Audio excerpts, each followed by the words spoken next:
L'idée du tatou Flash Day, c'est que pour la première fois aussi, j'ai 2 tatoueurs français en même temps. Je me suis dit que pour un premier événement, c'était important parce qu'il n'y a pas besoin de galérer, que ce soit sur la communication et tout. Là, on est en petite équipe, c'est encore assez zen, on en profite. C'est vraiment un truc relax, on est au début de l'été. C'est ça qui a fait aussi que ça tombait bien. Donc on a repris les anciens locaux Steelwave, qui sont aujourd'hui les Fleurs du Mal, pour monter pas un shop, mais plus une plateforme. C'est plus dans un optique de partage de savoir et de connaissances liées au tatouage et à l'art. Le but du shop, c'est vraiment d'avoir plein de gens de différents niveaux, de différents horizons, de différentes techniques. C'est toujours dur de vivre de sa passion parce que des fois, t'es pas du tout dans une optique commerciale en fait quand tu bosses.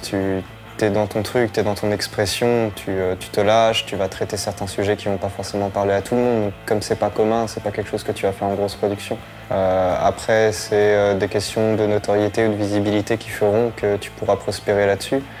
Mais pareil, si tu te renouvelles pas au niveau du thème, au bout d'un moment, tu auras tatoué tous ceux qui étaient intéressés par ça, mais après, il va falloir se renouveler aussi, quoi. Enfin, tu peux pas avancer sans te remettre en question, pour moi. Ça demande de la rigueur, ça demande un certain sérieux, même si on est tout le temps en train de déconner à côté. Si les tatoueurs déconnent autant, c'est parce que faut souffler. Et pourtant, c'est super important. On pose notre patte à vie sur des gens. Donc t'as intérêt à pas déconner, ouais. Il y a un mélange de ce que moi je vais penser, de ce que le client va vouloir. Tu dois répondre à une demande. C'est pas pour toi que tu dessines. Par contre, c'est comme si moi, j'allais me le faire tatouer quand je bosse. T'as ce côté personnel, même dans le graffiti avant, j'étais à fond dans une certaine critique de la société ou autre. C'est toujours le cas, mais elle est beaucoup plus dissimulée. Si je vis dans un monde un peu plus joyeux, peut-être que j'en arriverai à faire des trucs un peu plus fun. Mais il y a toujours une part de rigolade dans l'idée. J'ai toujours aimé les codes du tatouage traditionnel. Il faut qu'il y ait un beau contraste, qu'il y ait un beau contour, qu'il soit assez épais, qu'il se voit de loin comme il se voit de près. Je pense que c'est une question de placement aussi du corps. Tu vas pas pouvoir faire aussi gros à certains endroits. Selon la taille du tatou, il y a plein de paramètres qui rentrent en compte. Après, si je vais bosser sur un bras entier, ça va pas être pareil.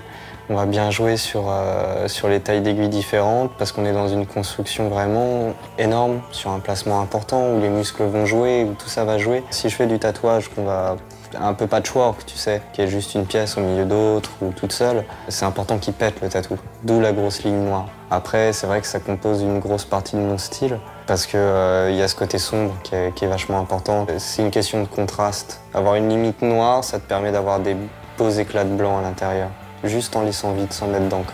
Je m'appelle Mia Milkshake. Mon pseudo, il vient de ma passion pour les milkshakes. Du coup, c'est devenu Miss Shake, genre tu check tes encres, machin. Enfin, voilà, c'est un peu stupide comme truc. Et en fait, il y a pas longtemps, j'ai découvert que si on fait Miss et Ake, si on coupe le mot en deux, ça veut dire Mademoiselle Morue, ce qui est plutôt pas mal. Et qui était pas du tout volontaire de base, du coup, je pense que là, c'est le destin. En termes de style, pour le moment, je suis assez touche à tout, on va dire. J'aime bien expérimenter pas mal de trucs et du coup ça me permet de tester, genre tiens, j'ai envie d'essayer l'aquarelle, j'ai envie d'essayer le noir et gris, j'ai envie d'essayer la couleur.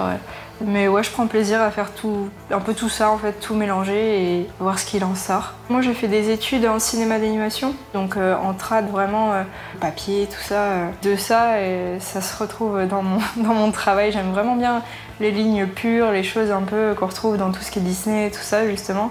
Et j'aime bien jouer avec parce qu'il faut bien casser le côté un peu trop lisse du truc, donc les LS Disney justement avec les plusieurs yeux et tout ça. Je pensais pas du tout que les gens suivraient, mais ça a marché et c'est chouette. En fait, c'est juste que ça me fait rigoler et que ça me plaît de faire des choses comme ça. Du coup, c'est pas mal parce que ça te permet, avec des personnages déjà présents dans la culture populaire, on va dire, d'arriver à faire un tatou nouveau. La série avec les petits cœurs et les méchancetés, c'est que je trouve que les gens des fois se prennent beaucoup trop au sérieux. Enfin, et tous les gens avaient des messages genre stay strong, des trucs vachement profonds, tu vois. Je me suis dit ouais, c'est cool, mais c'est bien un peu de dérision aussi. Du coup, je me suis dit tiens, allez, et c'est pareil, les gens ont suivi et ça a carrément marché. Et donc je me retrouve avec genre, je crois qu'il y a plus d'une trentaine de personnes maintenant qui en ont.